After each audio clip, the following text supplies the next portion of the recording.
Hey, good afternoon. This is Pastor John coming at you from the Fortress of Solitude, and we're on for another edition of Thoughts from the Deck. I'm glad you guys decided to check us out. We are happy and things are going good. It is 1 week after Easter Sunday, and God is still good. We're still celebrating the resurrection, and things have been happening, and it's just been amazing. Anyway, I want to encourage you today. Really appreciate you coming to hang out with us, and hoping God ministers to you through the camera, over the wires of the interwebs and all that kind of stuff. And we've just been going through a lot of stuff, right? I mean, we're isolating, we're social distancing, we're not fellowshipping, which is extremely hard for some of us, especially those of us who like to talk. Anyway, I was listening to one of my favorite guys, Robert Madu, and he was talking about Psalm 91. And apparently we've got some wildlife. All right, it's very good. It's very good. Anyway, it's one of the benefits of being out here in, overlooking, city of Denver out here. I mean, I don't know if you guys realize what an awesome place this is. And I'd be honest, I think even John Bevere with his amazing mountainside videos would still be a little bit jealous that we get to shoot from the deck right here. I'm just saying. But anyway, back to Psalm 91. It's a powerful psalm. It's a psalm that you go to when things aren't so good, you know what I'm saying? And it's I think there's a reason that it's Psalm 911, and he even said that. He said when you get to a certain point in life, you need to reach out for help. And this is a psalm we believe of David, and he says this. So I'm going to go through this, and we're going to talk about it a little bit and compare it to a couple other things that we know quite well. Anyway, Psalm 91 verse 1, he says, "He who dwells in the shelter of the Most High will abide in the shadow of the Almighty. I will say to the Lord, my refuge, my fortress, my God, in whom I trust. For it is he who delivers you from the snare of the trapper and the deadly pestilence." We have some deadly pestilence going on right now, "He will cover you with his pinions, with his feathers," although I haven't really understand with God having feathers. But he will cover you with his feathers, and under his wings you shall seek refuge. His faithfulness will be a shield and a bulwark. You will not be afraid of the arrow that flies by day, nor the terror of night, of the pestilence that stalks in the darkness, of the destruction that lays waste at noon. 1,000 may fall at your side, and 10,000 at your right hand, but it shall not approach you.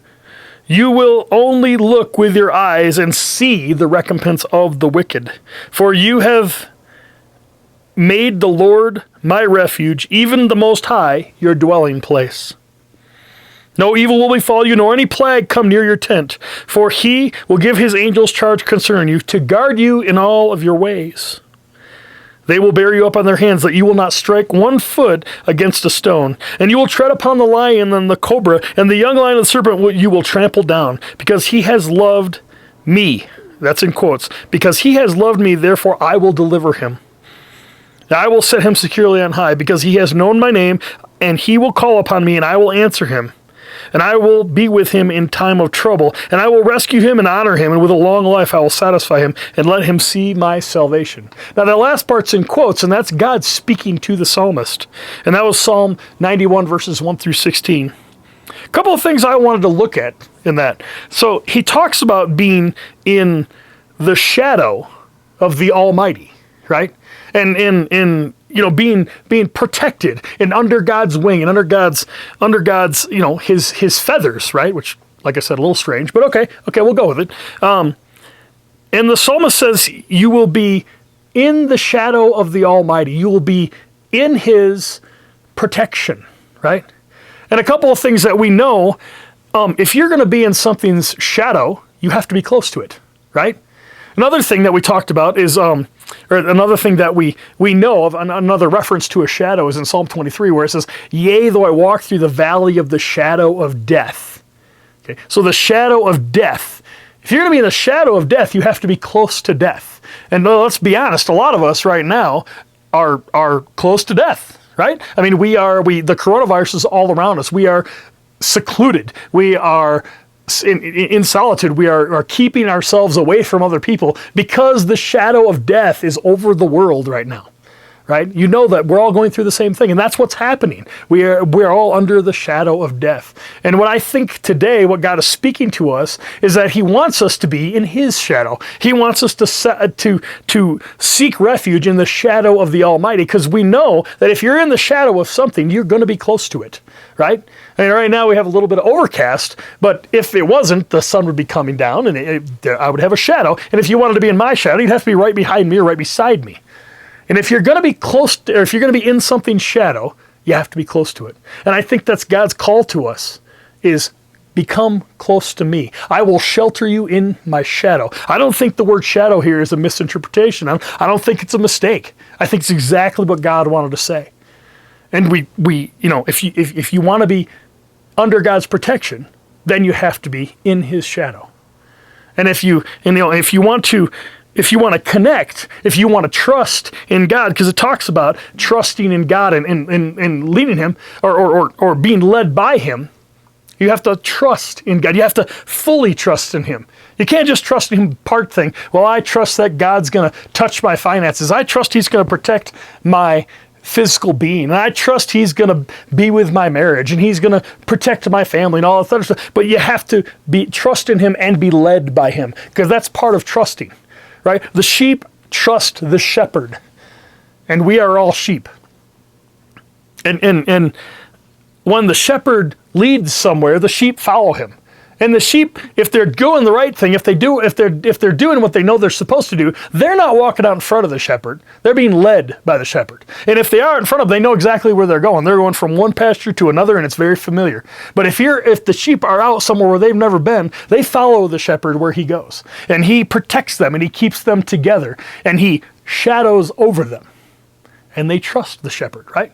And Jesus said, the sheep know me, they hear my voice, and they trust who I am, right?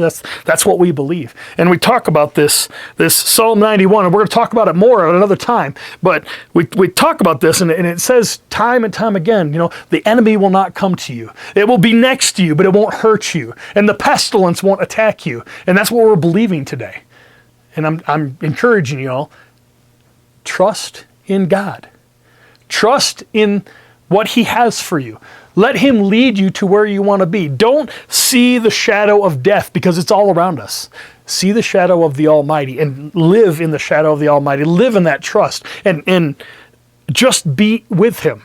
Let yourself be drawn closer to God. Seek Him out. Seek out His face. In this time of isolation and solitude and not being able to hang out with all your friends, and really the only contact we have now is, internet, Facebook, all that kind of stuff. That's our contact. We call people on the phone, and that's great, but it's also a really good time to get closer to God and to draw into Him and to rest in the shadow and allow Him to protect you. Anyway, when we look at trusting God, we trust God to be with us for our troubles. I don't want you guys to understand. I want you to understand something.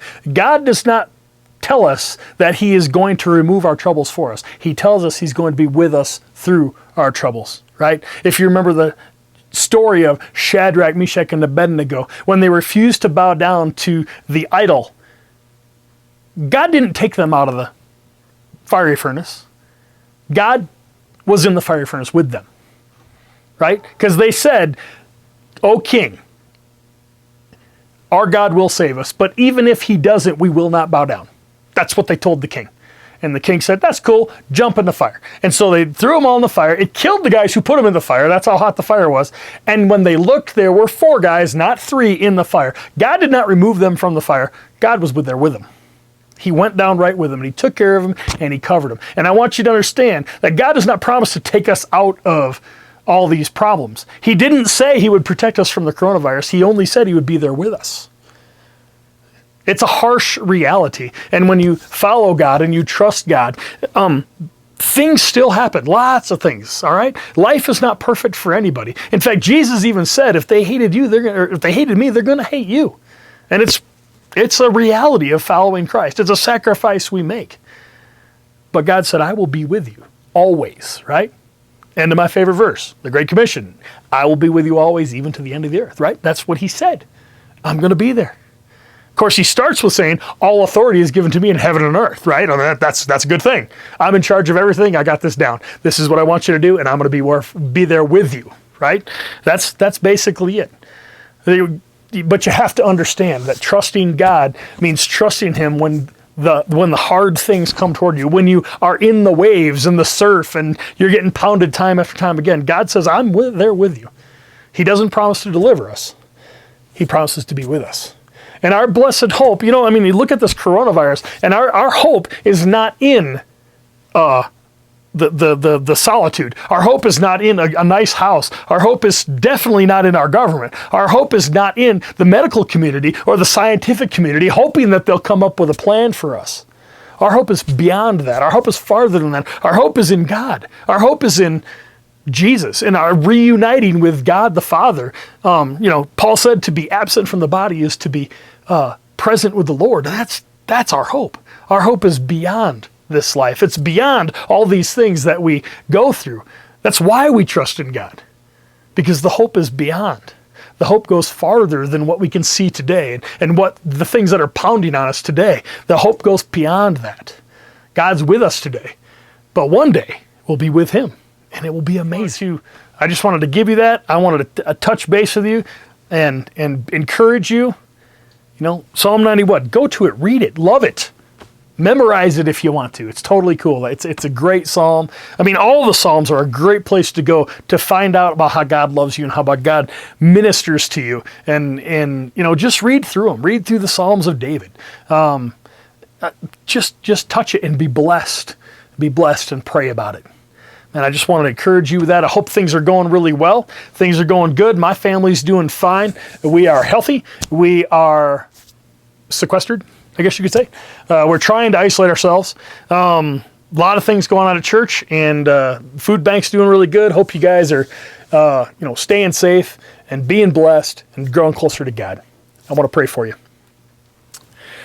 Dear Lord, thank you so much for this day. Thank you so much for all that you've done. Thank you for blessing us, Lord, as we're coming down from Easter Sunday and that week afterwards, and things are starting to settle down for churches all over the country. Lord, I ask that you would continue to bless us. I ask that you continue to move. Lord, I ask that you would move through the camera, across the internet. Lord, bless them. Lord, we thank you for what you're doing. I ask that you just be with each person, everyone within the sound of my voice. Lord, that you would minister peace to their heart. You would let them know that, hey, I've got you in my shadow. And Lord, lead us to trust you more. Lead us to become closer to you. I thank you for that. I ask that you just bless each person. Keep them safe, Lord. Wrap your arms around them. Let them know that they are loved. They are prayed for. That we're intercessing for each person who hears these videos. Every person who comes in contact, that you would just bless them. We thank you for that. We give you glory and honor and praise. Hey, I want to let you guys know we're still on Facebook. We're on the interwebs. Go ahead and check out our website. Sorry, nhccgolden.com.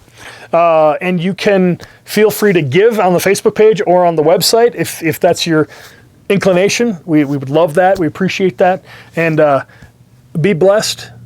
Stay safe. And we will continue to keep you lifted up in prayer. Thank you so much.